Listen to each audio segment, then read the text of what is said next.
This is the Detroit Sports Podcast Network.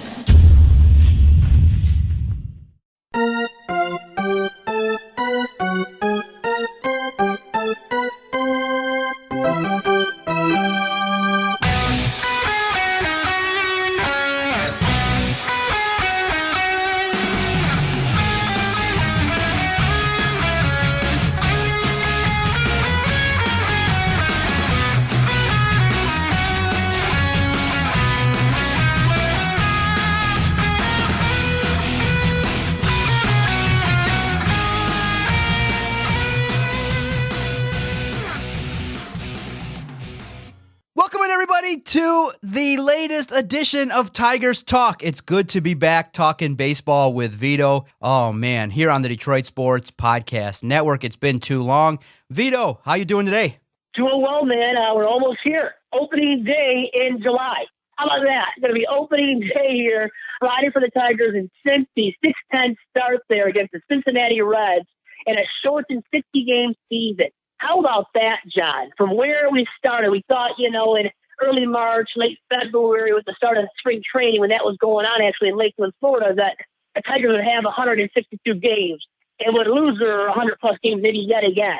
They won 47 and 114 a season ago.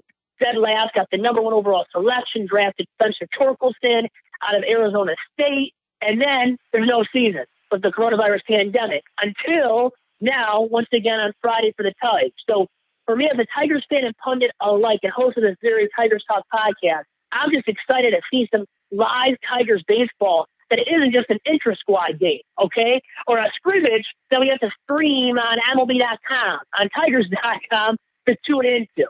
I'm very happy to be joined by you, John, and it's been way too long, man, for me talking with you for a podcast as well. Absolutely, but now we will be back every single Wednesday talking Detroit Tigers baseball. I got a chance to enjoy the Tigers and the game against Cincinnati on the road, and it was really reminiscent of a regular season game. Tigers got out to a lead, were hitting home runs, and guess what happens?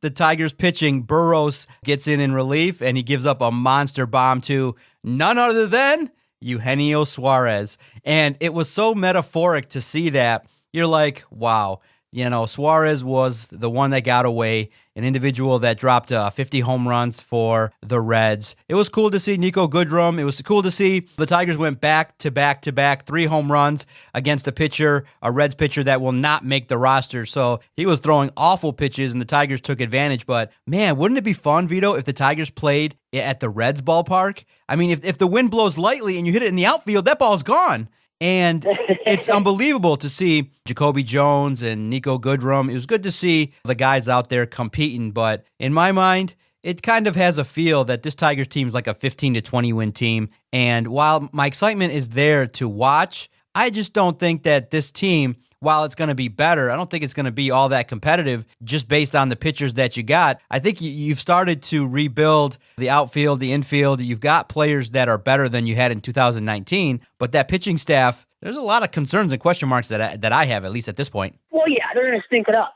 They're going to stink up the joint yet again with their rotation, with their bullpen arms.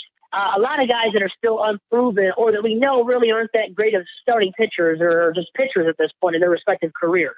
Zimmerman got hurt yet again on the 45-day DL, man. Yeah. How about Jay Zim? Jay Zim is done in a Tigers uni more than likely. Did not really look good in summer camp, okay, at Comerica Park. And then he gets hurt. Another arm injury. So many injuries for Jordan Zimmermann since signing that massive deal with the Tigers now a few seasons back. So contract is finally running out. Good for the Tigers to move on from him and to get to the youth of their starting rotation that will comprise their rotation for many years to come, such as Casey Mize, Matt Manning, maybe Bill Burroughs, Alex Vieto, you name it, right? They got a ton of starting pitching prospects on the farm right now in a season in which there will be no minor league campaign. So no minor league reps for the guys to get in, but they got the chance to get some reps in during summer camp at Comerica Park and against big league competition subsequently. Casey Mize and Matt Manning, and they look solid, the two of them. Those are the Tigers' two top farmhands at this point going into this season, but also going into 2021 when those guys could both be starting pitchers on the Tigers big league club, actually. And they might get some reps in here before the end of the 60-game campaign as well. Let's say in mid to late August, Mize will be up, and or Manning. And then once again in 2021, come opening day or mid-season of next year, both of those individuals more than likely will be up in the Tigers' big league rotation. So all those guys are great members of the team for future seasons. But looking at this 2020 campaign and the club, how it's comprised right now, Michael Fulmer coming off the Tommy John surgery and a long recovery process. He's back and looking slim and looking fit, man. So he's definitely looking like he could do something this year. But what is that going to be out of Fulmer, who was, remember, the 2016 Rookie of the Year? Looked solid at that point, like a guy that could become a Cy Young caliber arm in future seasons. Well, that never really materialized, or obviously that kind of productivity out of Fulmer, and because of injuries too. Once again, undergoing Tommy John and now getting back from that. So he'll pitch this year in the bigs, and I don't expect him to be extremely effective, though. I don't think he's going to be a Cy Young caliber arm, in so many words, here in 2020. But you got a guy like Ivan Nova, a veteran innings eater. So he's going to give you innings at the very least. But how good will he really be? I don't think he'll be that effective of an arm either. And then you look at Daniel Norris, who just recovered from COVID-19, had a battle that, has gotten back from it, still has the favorable age. So he's got that on his side still going into this year. And he could be something. But the guy, their big dude at the top of the rotation, is left-hander Matthew Boyd, who could be traded this season as well, because there will still be a trade deadline. Guys will be moved, and he will be a top candidate to be sold going into this year's MLB trade deadline. So Boyd is that top dog, but after him, the production really falls off. And you could argue it falls off mightily. And then in that bullpen, Joe Jimenez, who really has never materialized into what Tigers fans and pundits alike had envisioned him becoming at one point in his big league career. You have Buck Farmer, who was a steady veteran arm in that bullpen a season ago and was perhaps their best arm at the back end of the games, and especially after Shane Green was dealt. So Farmer, Jimenez, some youthful arms in that bullpen as well comprised the rest of it. And I bet you will see some other guys get called up once again that will end up being bullpen arms for the Tigers before the end of this campaign. But the rotation of bullpen collectively right now, John, going into the start of this shortened 2020 campaign, it's got some shortcomings, man. So it leaves a lot to be desired. And I think fans are going to be unsatisfied by season's end with how well the pitchers actually do produce. And that's my fear with the Tigers, the biggest fear. But at least they did add some solid power bats in Jonathan Schoop, who was a part of that back-to-back-to-back home run trio and yesterday's scrimmage instancy against the Cincinnati Reds. So Schoop will be the starter at second base. CJ Cron, power bat, will be the starter at first base. Two former Twinkies right there. So they know the division, right? In so many words, at least a little bit. And they get it for power. And that was a dire need of the Tigers going into this past offseason. So Alavila went out, got those bats. And those guys are guys that can hit for 20 home runs, let's say, in this shortened campaign. 15 to 20, let's say. And then you still have Miguel Cabrera, who's going to be the permanent DH now. And maybe, just maybe, he spells permanent first base for a game or two. Because he looks good, man. He looks trim. He looks healthy. He's been swinging all right at the plate. Maybe not getting hits left and right as we had grown accustomed to him doing, but he looks like he's in shape for the first time in a long time. Is having fun out there once again. Is dancing all around, man, and is just looking like he loves the game of baseball yet again. And that could be something really good for the Tigers in Miguel Cabrera in 2020. A season in which I don't expect a ton of home runs out of him at this stage in his career. But hitting for average, hitting for 295 to 305, 310, why couldn't he do that? And maybe he does produce 12 bombs, maybe 15. I'm going to say it's more likely he hits the 12 home runs. But still, a little bit of pop out of him and a sign of things to come from him in 2021 and beyond until his contract runs out with the Tigers in 2023. So you got those three guys capable of producing for power. Christian Stewart in left field, Nico Goodrum at shortstop, Jacoby Jones a little bit in center field. Victor Reyes maybe as well develop more of a power stroke, a guy that can play all over the outfield. Pretty good glove, a long swing, but it also leads to home run production. Maybe more of that the Tigers will see out of him in 2020. So you got all of these guys capable of producing the long ball. And you could argue even Jamer Candelario has a little bit of that in his bat too. So all of those guys contributing power. And that can help the Tigers become a better club this season, too. It's just, still, it's not enough power. It's not going to be consistent enough hitting. and the pitching is still going to be subpar for most of the season. Yeah, it's when the news broke that Jordan Zimmermann hurt his arm, many people were like, "Oh, here we go again." And based on what he performed, in the inter-squad games, it's just so disappointing because of the contract that he signed. But I understand those that say you can't blame him. He signed the deal. Anybody would take the offer. But when I listened back to what you and I discussed way back when we first started Tigers Talk, it was fascinating to listen to some of the optimism that you discussed, and you were focusing and highlighting on what he did. And if you recall, his first 7 starts secured him Tiger of the Month. He was unhittable. He was amazing. And so it started out great, amazing. This is the guy that we should have landed, we should have secured. But then after that, it went all downhill. Everything was horrible. And in our first couple years covering the Tigers, when Jordan Zimmermann would take the mound, it was just unbelievable how the opposition would attack him, just based on the fact that his fastball lost velocity, his location. He tried different things, and it's just been an abysmal failure. One of the worst contracts that's been offered to a ball player. And I threw out there on Twitter via our Twitter page at Detroit Podcast, I said, is this the worst contract that the Detroit Tigers have ever offered somebody? Other people even took it a step further, latched onto that and said, no, this is the worst Detroit sports contract. This is among one of the worst that has been ever offered because of such little return.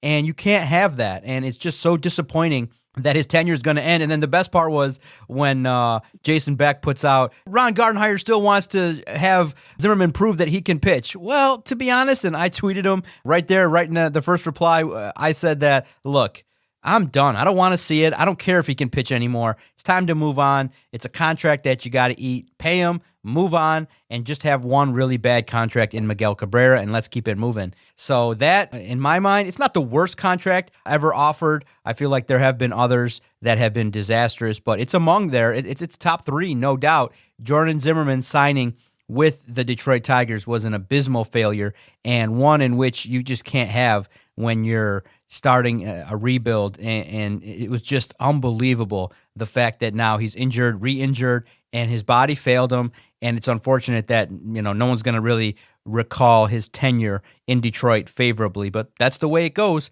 The other key decision, and I think that what was very impressive in the intra-squad games, was some of the young talent got there, got to play at Comerica Park, and it was nice to see Riley Green flash the glove. I think that it was good that people criticized his athleticism, his ability to play in the field, because he took it. I think you handle it the right way. You don't get mad.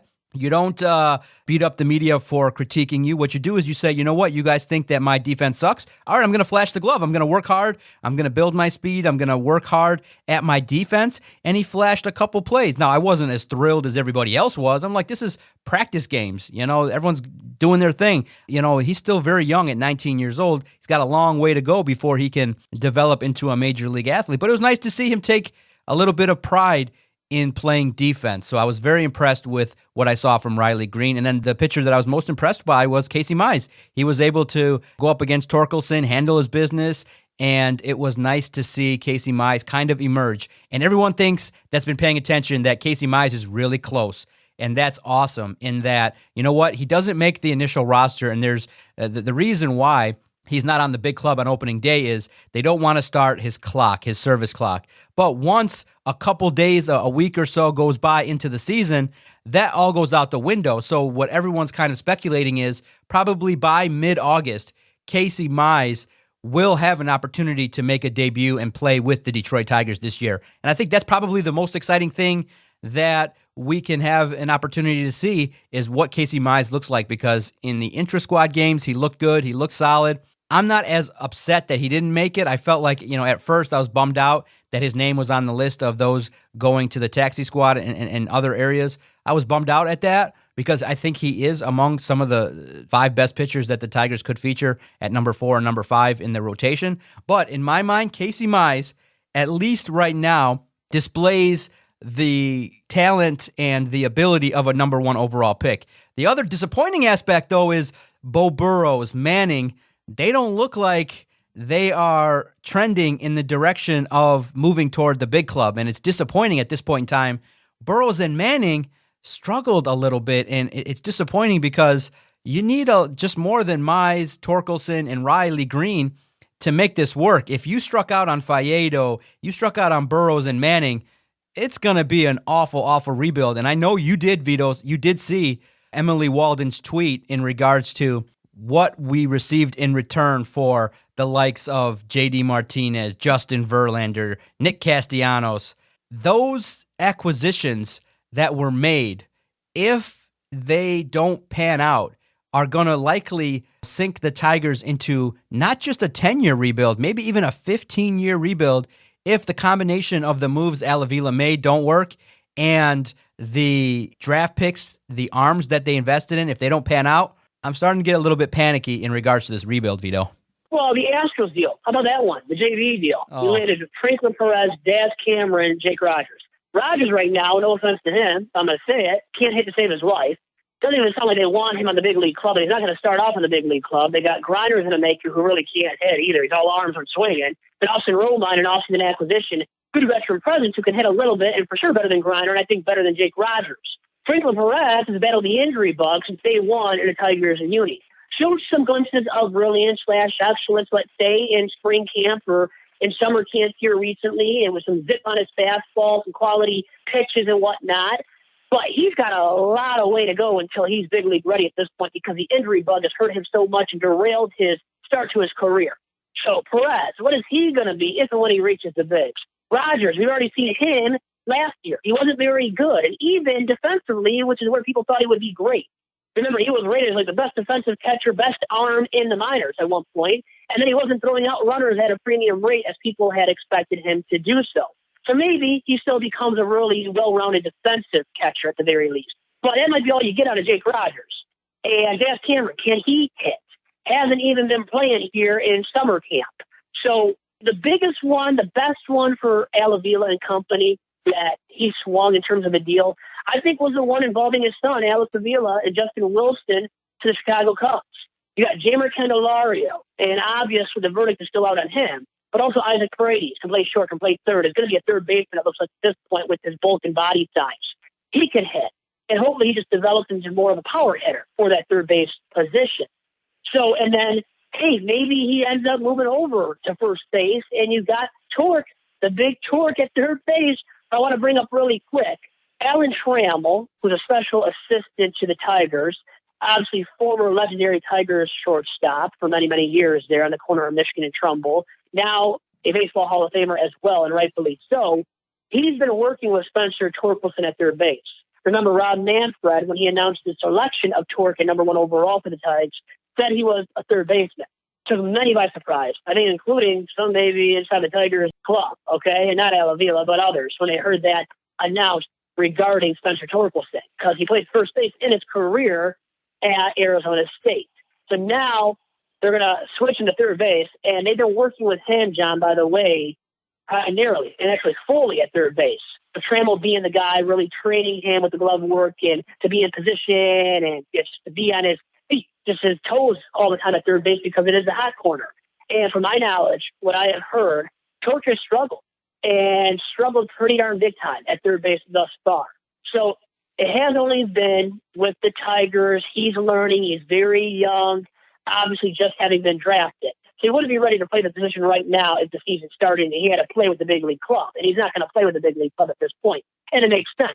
But in the future, John, if you want him to be your starting third baseman for many years to come, he's got to field the position better, and at least adequately. And right now, once again, from what I've heard, he can't even field it adequately. That's a huge issue in itself, despite his quality, high-quality bats and power production. So he's got all that, okay? He's got it all when it comes to hitting. He's a well-rounded hitter, a pure hitter that also hits for power. And he broke Barry Bonds' freshman record for home runs at Arizona State last year. So we know he's a terrific hitter with a terrific power stroke. So he's going to be a 20 to 30 home run hitter on a regular basis in his big league career. But I'll say this, I get why they did move him over to third. They want him to be their third baseman in the future because a guy that can hit like Torkelson at third brings more value war-wise, analytically speaking, than a guy who hits as well as he does at first base. So that's the logic there, John, and to all of you for why they've decided to switch him there. And it looks like it might be a permanent switch, by the way, once again as well. That's because of the analytics involved, the WAR involved. He can produce a better WAR, be more meaningful and valuable to the Tigers moving forward by being an adequate defender at third than he would be as an adequate defender at first while hitting as expected. So that's the decision there for the Tigers, and whether or not they use Torp there long term, or is it Isaac Paredes? So at least they have some options there. They really do. And here's a rotation arm. You brought up guys, I did myself, and I did not include Spencer Turnbull. What a mistake on my part, huh? Because he threw a perfect game. Now, it was inter-squad action once again, but he threw a perfect game, John. Impressed you? 4 innings, 44 pitches. Yep. So he's got something there. I mean, this guy has some good stuff, zip on his fastball like never before seen. He'd be my brother has said it, Dominic Chirco, the former co-host of Sunday to Dominic and Vito. I got to spin on this very podcast in the past. He said himself, he thinks Turnbull would be an even better and more high leverage reliever with his stuff, with his fastball, and the zip on that fastball. And just right now, he's pressed into duty as a starting pitcher. And I think actually, more than I've ever thought before, John, he has a future as a big league starting arm. And maybe he ends up getting dealt. How about him avoid both getting dealt?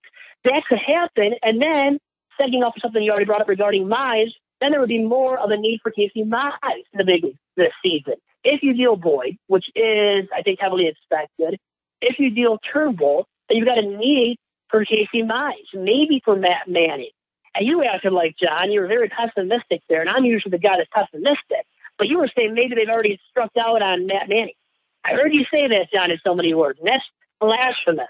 It really is out of you. And I'm surprised you said that, because maybe he didn't look as high of quality as a guy like Turnbull or Mize in summer camp, but he's still young. And he's still been categorized as perhaps the Tigers' best starting pitching prospect, despite the presence of Casey Mize. But Manning still might emerge as a better starting arm in the bigs than Mize one day. So maybe Mize is more major league ready right now based on what we saw in summer camp. But Manning is still a high-quality arm, high-quality prospect that could emerge as a frontline starting arm in the big leagues one day. And maybe it's not, and it's more than likely not going to be here in 2020. The Tigers don't have that need for him right now in this season in which they're going to be relatively or hugely irrelevant. So you wait on him until 2021, let's say, until opening day or midway through the 2021 campaign, and then Manning's ready. You have Mize already up, and the two of them maybe spearheading your rotation as early as next season and into the future as well.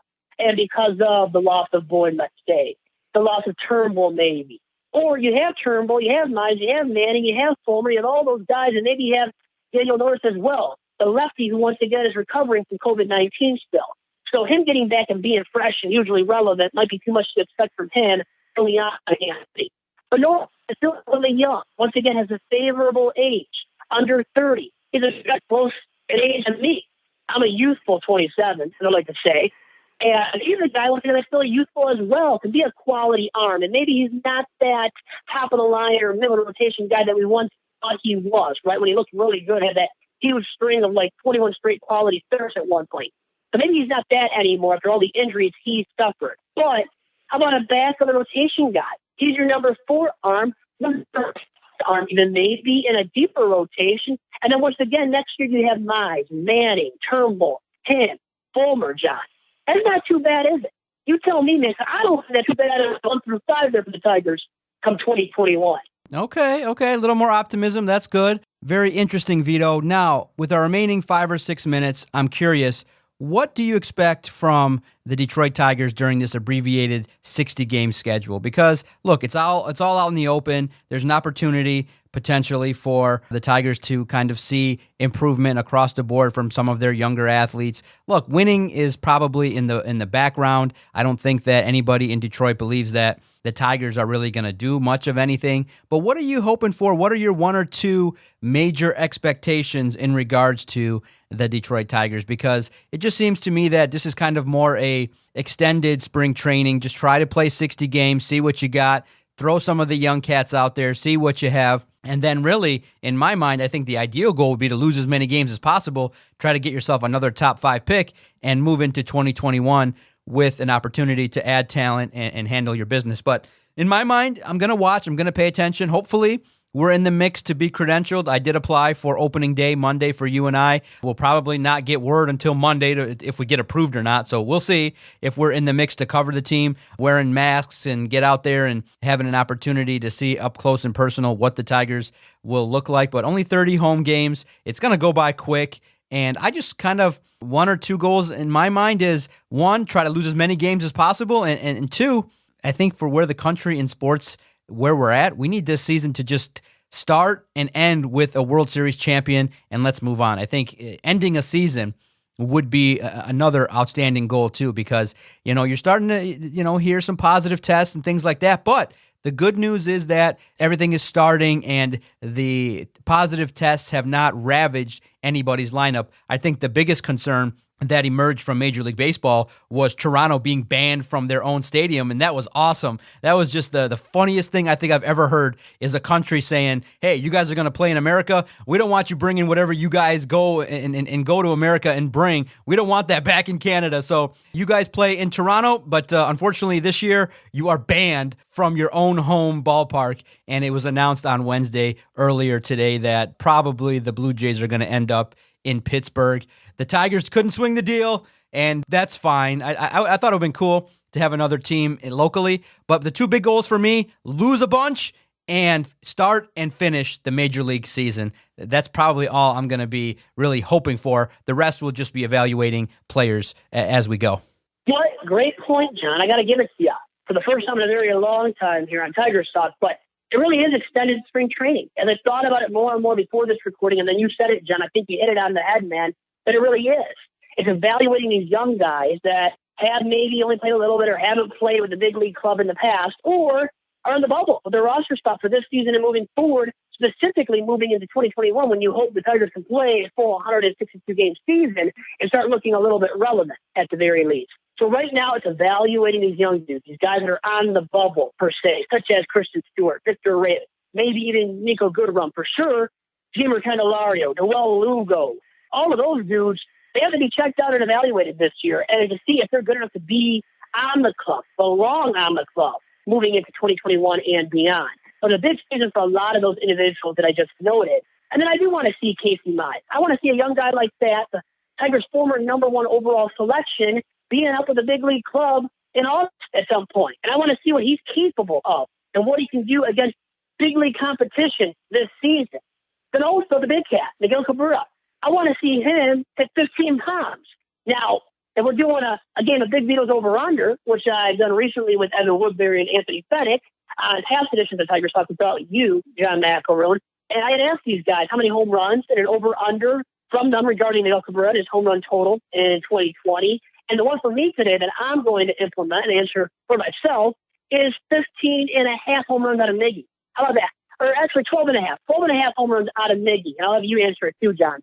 But I'm going to take the under, unfortunately. As much as I want to be optimistic about his output and what it will be this season, I just don't know, man. In 60 games, to expect more than 12 home runs out of him, John, might be asking for too much.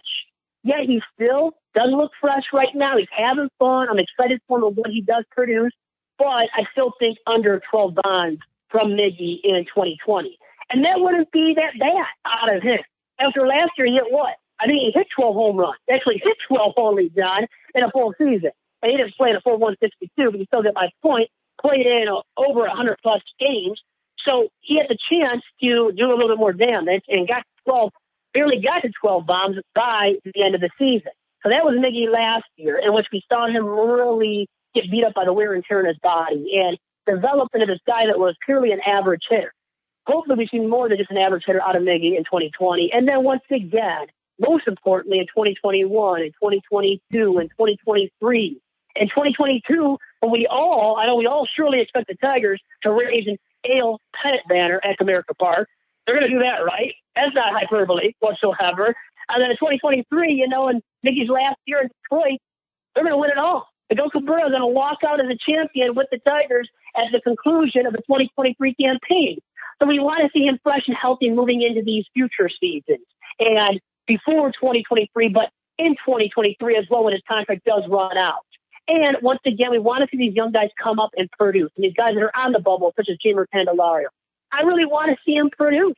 And it would make that trade of Justin Wilson and Alex Avila to the Cubs for Jamer and Isaac Paredes look that much better for Al Avila and company. Yeah, in my mind, I'm going to start with a prediction of 20 wins, 40 losses, and we'll go from there and see what happens. Make sure you follow Vito on Twitter at Vito Jerome. Great baseball knowledge. Make sure you hit that subscribe button on the Detroit Sports Podcast Network. We're available anywhere your favorite podcast is located. Wherever you listen to podcasts, search these 3 words, Detroit Sports Podcast. And if you've liked or disliked anything that we've said today, if my take on Manning and Burrows has you all fired up and you're not happy, message us at Detroit Podcast. Let us know what you think in regards to the Detroit Tigers. Maybe you think that the Tigers, if they play a bunch of young cats, have an opportunity to move forward and win some more games. Maybe my 20-win prediction is way low. Let us know at Detroit Podcast. Thank you guys again for downloading this week's edition, episode, I believe, 222